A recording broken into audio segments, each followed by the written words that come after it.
Snakes are so dangerous. Why do you play them?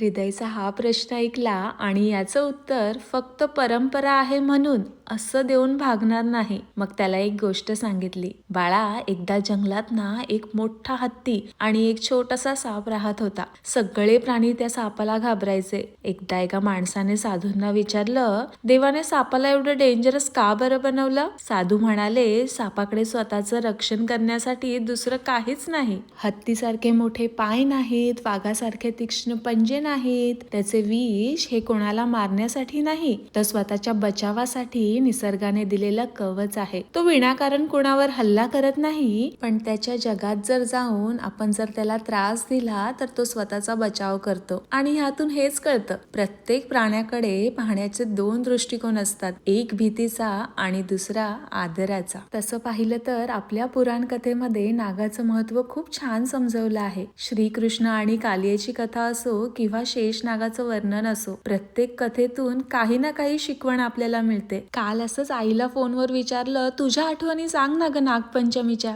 ती म्हणाली, आमचं काय, परकर पोलक घालून मी आईसोबत वारुळाला जायचे. गावातल्या बायका एकत्र यायच्या, वारुळाला फेर धरायच्या, गाणी म्हणायच्या आणि पूजा झाली की झिम्मा, फुगड्या, झोके. आज ना नैवेद्यासाठी पुरणाचे दिंड केले. आमच्याकडे यांना कानोल्या म्हणतात. पातोळ्या करायच्या होत्या पण हळदीची पानं नव्हती म्हणून नेवरी केली. नैवेद्य बदलतो, पदार्थ बदलतात, पण भावना मात्र सगळीकडे सारखीच असते. आज हृदय सोबत कणकेचा नाग बनवला. आधी त्याने आणि नंतर त्याच्या बाबांनी रंगवला. आणि हृदयचा अजून एक प्रश्न, आई, स्नेक दूध आणि लाह्या खात नाही ना, मग आपण त्यांना ते का देतो? खरं तर दूध आणि लाह्या हा सापाचा नैसर्गिक आहार नाही, पण आपल्या पूर्वजांनी शेती आणि निसर्गाचं नातं खूप बारकाईने पाहिलं होतं. पाऊस पडतो, पेरणी होते, पीक उभं राहतं आणि पिकासोबत उंदीरही वाढतात. आणि उंदीर हा सापाचा नैसर्गिक भक्ष्य, म्हणून साप पिकांचं रक्षण करण्यात मदत करतो. तर हा खाऊ सापासाठी नसून त्या कीटकांसाठी आहे. पूर्वी गावागावात गारुडी नाग घेऊन यायचे. कुतूहलाने सगळे ते नाग पाहायला जायचे. कोणी दूध आणायचं, कोणी लाह्या. त्या श्रद्धेतून ही प्रथा आली असावी. आज विज्ञान आपल्याला सांगतं की साप दूध पचवू शकत नाही.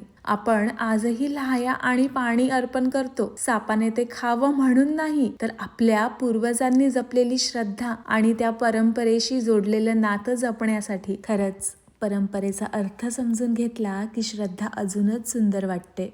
नागपंचमीच्या शुभेच्छा. This is like puran poli.